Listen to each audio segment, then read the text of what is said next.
Ο κύριος Άθος Κυρανίδης της Πνοής Λαού είναι στην τηλεφωνική μας γραμμή. Κυκλοφόρησαν χθες η Πνοή Λαού ένα πολυσέλιδο βιβλιαράκι με την πρότασή τους για μια νέα στρατηγική σε ό,τι αφορά το Κυπριακό. Κυκλοφόρησε δωρεάν στους αναγνώστες της εφημερίδος Φιλελεύθερος και αντιλαμβανόμαστε ότι μοιράζεται σε όλες τις ελεύθερες περιοχές της Κύπρου και προγραμματίζονται μάλιστα και κατά τις επόμενες μέρες παρουσιάσεις σε ειδικές εκδηλώσεις στις διάφορες πόλεις. Καλή σας μέρα, κύριε Κυρανίδη. Καλημέρα σας, κύριε Μάρδε. Τι ακριβώς προγραμματίζετε? Ουσιαστικά προγραμματίζουμε παρουσιάσεις, όπως έχετε πει, σε όλες τις πόλεις, αρχής γενομένης με τη Λευκοσία, την πρωτεύουσα απόψε στις 7 η ώρα στην δημοσιογραφική εστία, αύριο στη Λεμεσό στην αίθουσα της Τεμόρφου και την Τετάρτη στο Σάνχολ στη Λάρναγα και την επόμενη εβδομάδα, Δευτέρα, Τρίτη, Τετάρτη, στο Παραλίμνη, πόλη της Χρυσοπούς και Πάφο. Τώρα, αυτή είναι μια εκστρατεία ενημέρωσης για αυτή την πρόταση μας, η οποία ουσιαστικά αποσκοπεί στο να δούμε σφαιρικά το Κυπριακό μέσα από τα 60 χρόνια της πορείας του και ανατρέχοντας τα όλα όσα συνέβησαν, στα όλα όσα διαβάσαμε, ακούσαμε και είδαμε, να μπορέσουμε να βάλουμε το πρόβλημα στη σωστή του διάσταση. Εμάς η δική μας εκτίμηση είναι ότι για 60 χρόνια και ιδιαίτερα τα τελευταία 40 χρόνια η απουσία στρατηγικού σχεδιασμού εκ μέρους της Κυπριακής Δημοκρατίας και της Κυπριακής πλευράς, η οποία διαχειρίζεται την Κυπριακή Δημοκρατία, έχει οδηγήσει σε αντανακλαιστικές κινήσεις της δικής μας πλευράς απέναντι στις στρατηγικές κινήσεις της Τουρκίας, οι οποίες την έχουν φύρει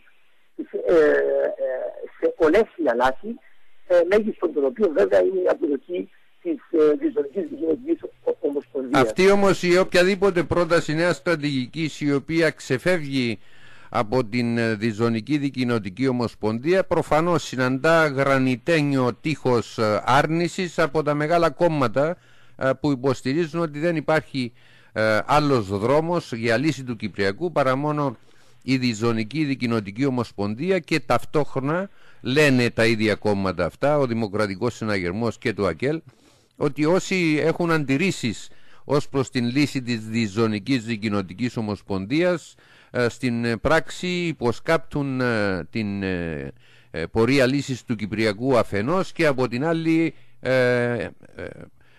τσιμεντώνουν την διχοτόμηση της Κύπρου. Ναι, πολύ σωστά. Και 40 χρόνια η απάντηση είναι διπλή. Πρώτον, για 40 χρόνια δοκιμάζουμε να ανοίξουμε αυτήν την κλειδωμένη πόρτα του Κυπριακού με το κλειδί της Διζωνικής Δικοινοτικής Ομοσπονδίας. Και αυτή η πόρτα δεν ανοίγει για 40 χρόνια. Δεν διερωτούμαστε γιατί δεν ανοίγει. Είναι τόσο απλό. Πέραν τούτου, άμα κοιτάξουμε πίσω στο παρελθόν και δούμε στρατηγικά τις επιδιώξεις της Τουρκίας και τους οραματισμούς της για την Κύπρο, θα δούμε ότι είναι εντελώς διαφορετική από τους οραματισμούς του κυπριακού λαού, Έλληνο-Κυπρίων και Τουρκοκυπρίων για την Κύπρο. Επομένως, ξεκινούμε από δύο διαφορετικές αφετηρίες εμείς και η Τουρκία. Ζούμε λοιπόν για 40 χρόνια, έχουμε καλλιεργήσει και οδηγούμαστε με τον ευσεβοποθισμό, με το ψέμα, με τις προσωπικές, θεωρώντας ότι το Κυπριακό είναι θέμα προσωπικών σχέσεων μεταξύ των ηγετών. Καταφέραμε λοιπόν, χρησιμοποιώντας τη Διζωνική Δικοινοτική Ομοσπονδία, να ρίξουμε νερό στο μήλο, στο στρατηγικό μήλο της Τουρκίας, που ουσιαστικά έχει τρεις πολύ συγκεκριμένες επιδιώξεις. Βλέπετε την οποιαδήποτε χαραμάδα ελπίδας ότι ενδεχομένως οι ηγεσίες των δύο μεγάλων κομμάτων θα κάνουν δεύτερες σκέψεις και θα κάνουν πίσω σε ό,τι αφορά αυτή την διζωνική που υποστηρίζουν αναφανδόν και μονοθεματικά, μονοκόμματα, κύριε Κυρανή? Εμείς δεν εθελοδατούμε, δεν εθελοτυφλούμε. Δεν υπάρχει καμία περίπτωση ούτε το ΑΚΕΛ ούτε ο Δημοκρατικός Συναγερμός Κοιτάξτε, ακόμα βρίσκουμε δυσκολίες στα χώματα του ούτω καλούμενου κέντρου να μπορέσουν επίσημα και ξεκάθαρα να αποκηρύξουν τη Διζωνική Δικοινοτική Ομοσπονδία. Επομένως, όχι αυτά τα δύο κόμματα τα οποία για δεκαετίες τώρα έχουν χτίσει όλο αυτόν το κατεστημένο πάνω σε αυτή τη γραμμή.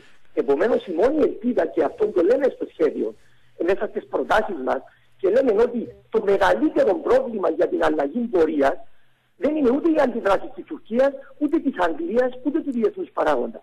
Το μεγαλύτερο πρόβλημα είναι η εσωτερική διαχείριση.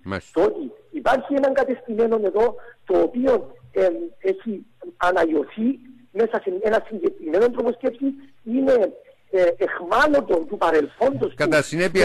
Κατά συνέπεια τώρα να μελετήσουμε το πολυσέλιδο αυτό βιβλιαράκι με την επιστημονικά επεξεργασμένη, όπως ισχυρίζεστε, πρόταση στρατηγικής, και θα επανέλθουμε, κύριε Κυρανίδη, με το περιεχόμενό του. Σας ευχαριστούμε πολύ. Ευχαριστούμε. Να είστε καλά.